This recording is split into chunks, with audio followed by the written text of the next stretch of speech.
नमस्कार, बहुत स्वागत है आप सभी का टोटल टीवी में और मैं हूं आपके साथ जया पाल। चलिए शुरुआत करेंगे, रुक करेंगे इस वक्त की तमाम बड़ी और अहम खबरों की ओर। राज्यसभा चुनाव में कांग्रेस नहीं उतारेगी उम्मीदवार, हमारे पास नंबर कम है, भूपेंद्र हुड्डा ने कहा। और किसी के पास 15-16 नंबर है, हम समर्थन देने को तैयार है, बिना नंबर के हम नहीं लड़ेंगे। तो बड़ी अपडेट आप तक पहुंचा रहे, जहां आपको बताते चले कि राज्यसभा चुनाव में कांग्रेस उम्मीदवार नहीं उतारेगी, हमारे पास नंबर कम है, ये भूपेंद्र हुड्डा ने कहा है। साथ ही उन्होंने कहा है कि किसी के पास 15-16 नंबर है, हम समर्थन देने के लिए तैयार हैं, हम समर्थन दे सकते हैं, लेकिन बिना नंबर के हम चुनाव नहीं लड़ेंगे।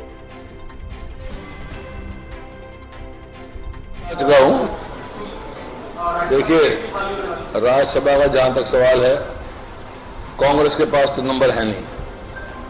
अगर नंबर 15 या 16 नंबर और चाहिए, अगर कोई 16 आदमी एक निर्वाचन करके आ जाते हैं तो हम समर्थन दे देंगे।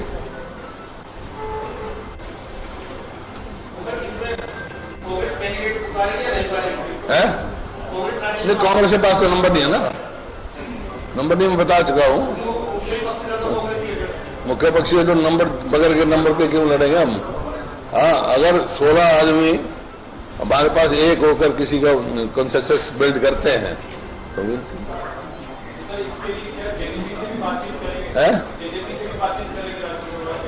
हम नहीं करेंगे। कोई अगर चाहेगा तो हम वो आए कब बात कर सकते हैं। मैंने कहा ना, 16 आदमी जब तक नहीं होंगे, एक कंसेंसस फैसला नहीं होगा, तो कांग्रेस खुद में नंबर नहीं है कांग्रेस। हमारे साथ एसोसिएट एडिटर देवेंद्र कथुरिया जुड़े हुए हैं और ज्यादा जानकारी लेंगे। देवेंद्र, अब राज्यसभा चुनाव के लिए कांग्रेस की तरफ से तो साफ कह दिया गया है कि उनके पास नंबर नहीं है, जिस वजह से वो अपने उम्मीदवार नहीं उतारेंगे, क्योंकि भूपेंद्र हुड्डा ने कहा है कि अगर किसी के पास 15-16 नंबर हैं तो हम उनको समर्थन देने के लिए पूरी तरह से तैयार हैं। देखिए जया, नेता वैसे सच के करीब तो कम ही रहती है, ये माना जाता है, धारणा परसेप्शन है कि नेता सच से थोड़ा दूर रहते हैं क्योंकि राजनीति करनी थी। लेकिन भूपेंद्र हुड्डा सही बोल रहे हैं कि कांग्रेस के पास 16 मेंबर्स कम है। अगर हम राज्यसभा में किसी उम्मीदवार को, किसी व्यक्ति को भेजना चाहते हैं, कांग्रेस के पास पूरे नंबर्स नहीं है, 16 नंबर्स की कमी है। अगर कोई व्यक्ति अपना उम्मीदवार लेके आता है, 16 नंबर्स उनके पास हो, तो हम समर्थन देने को तैयार हैं, फिर हम आगे कदम बढ़ाने को तैयार हैं।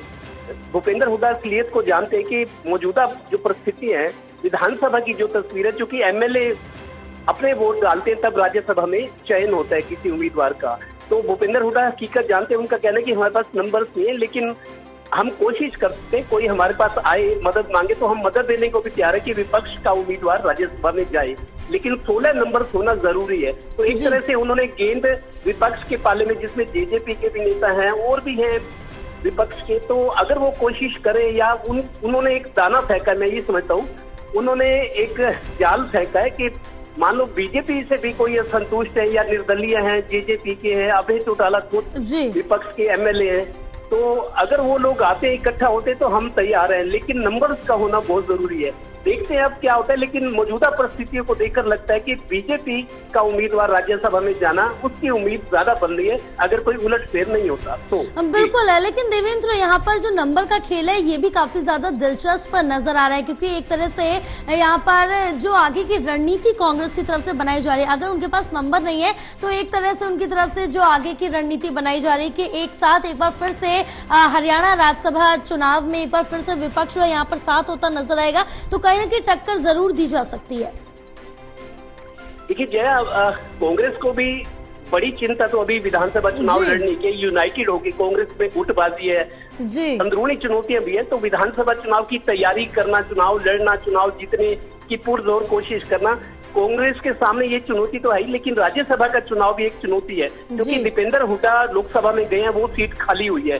विधानसभा की जो तस्वीर है उसी हिसाब से बीजेपी ड्राइविंग सीट पर है। बीजेपी अगर ड्राइविंग सीट पर है, स्टीयरिंग उनके हाथ में है, मेरे को लगता है बीजेपी को उम्मीद है कि उनका जो कैंडिडेट होगा वो राज्यसभा में जाएगा, लेकिन कांग्रेस एक कोशिश कर सकती है और यही उन्होंने प्रस्ताव रखा है विपक्ष के सामने, निर्दलीयों के सामने या और हो सकता है कुछ बीजेपी के भी असंतुष्ट लोग हो, चूंकि चुनाव नजदीक है, हर आदमी अपना भविष्य सुरक्षित रखना चाहता है। फैसले की घड़ी है, ये फैसला लेने का वक्त है। तो भूपेंद्र हुड्डा ने एक तरह ये गेम जो है विपक्ष के पाले में निर्दलीयों के, और इवन बीजेपी में अगर कोई नाखुश है, जिसको ये लग रहा हो कि उसको टिकट नहीं मिलेगी, उसके लिए चांसेस कम है, तो वो भी इस मुहिम में हिस्सा ले सकता है। तो भूपेंद्र हुड्डा ने एक प्रस्ताव रखा है, देखते हैं आगे क्या होता है। बिल्कुल है, लेकिन ये भी जानना दिलचस्प होगा देवेंद्र कि यहाँ पर जो कांग्रेस की तरफ से ये दांव फेंका गया है अपने लिए जगह बनाने के लिए या फिर बीजेपी को कड़ी टक्कर देने के लिए।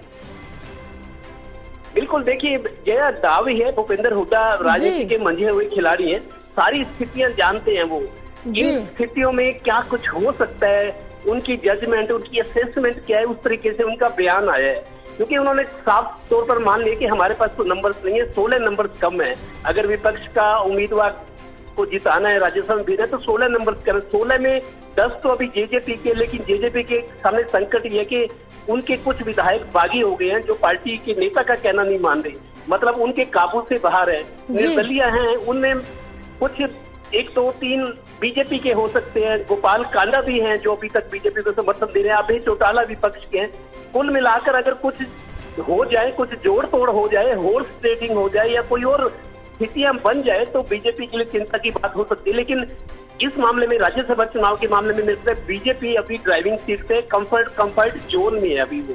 लेकिन कांग्रेस एक कोशिश कर सकती है, जैसा उन्होंने ये पासा फेंका है। जी बिल्कुल देवेंद्र, ये भी यहाँ पर जानना काफी ज्यादा अहम हो जाता है और काफी महत्वपूर्ण हो जाता है कि अभी तो बीजेपी के पास जो संख्या है वो होनी चाहिए, वो है, लेकिन क्या इनमें से कोई ऐसा अनुमानित नाम है जो सामने निकल के आ रहा है जो बागी हो सकते हैं आने वाले समय में?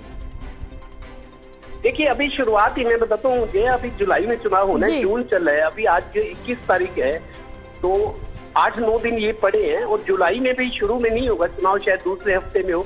तो कुल मिलाकर 20 दिन का, 15 से 20 दिन का समय है। ये जोड़ तोड़, ये एडजस्टमेंट, ये कुछ कारना मनाना, क्योंकि चुनाव का समय कोई भी आदमी, कोई भी विधायक रिस्क लेने को इसलिए ज्यादा परहेज नहीं करेगा कि सिर्फ 2 महीने का ही विधानसभा रहेगी, 2 महीने बाद विधानसभा भंग हो जाएगी। उनको अपना भविष्य सुरक्षित करना है। हो सकता है जो अभी कांग्रेस में कुछ विधायक नहीं है या बीजेपी में है या जेजेपी में है, वो लोग कांग्रेस में आ जाएं, वो कल के बारे में भी सोच रहे हैं। आज जो स्थितियां सबके सामने, लेकिन कल क्या होगा किसी को नहीं पता। तो अपने कल को सुरक्षित करने के लिए कुछ विधायक अपनी निष्ठा भी बदल सकते हैं, कुछ सोच सकते हैं चलो भूपेंद्र हुड्डा के कांग्रेस के साथ लग जाओ, क्योंकि कांग्रेस के लिए एक अवसर नजर आ रहा है विधानसभा चुनाव। तो जोड़ तोड़ या मतलब दल बदल, उस तरह की परिस्थितियां भी बनेंगी राज्यसभा चुनाव से पहले। भले ही ये चुनाव बीजेपी जीतती हुई लग रही है राज्यसभा का, लेकिन कांग्रेस और विपक्ष अपनी कोशिश तो जारी रखेंगे कि अगर शायद देखिए कोई स्थिति बन जाए, तो दोनों तरफ से अभी जोर आजमाइश तो होगी। बिल्कुल, जोर आजमाइश तो दोनों तरफ से की जाएगी। जीतना हारना तो भविष्य के गर्भ में है, लेकिन कोशिशें जारी रहेंगी। फिलहाल देवेंद्र, तमाम जानकारी साझा करने के लिए बहुत शुक्रिया आपका।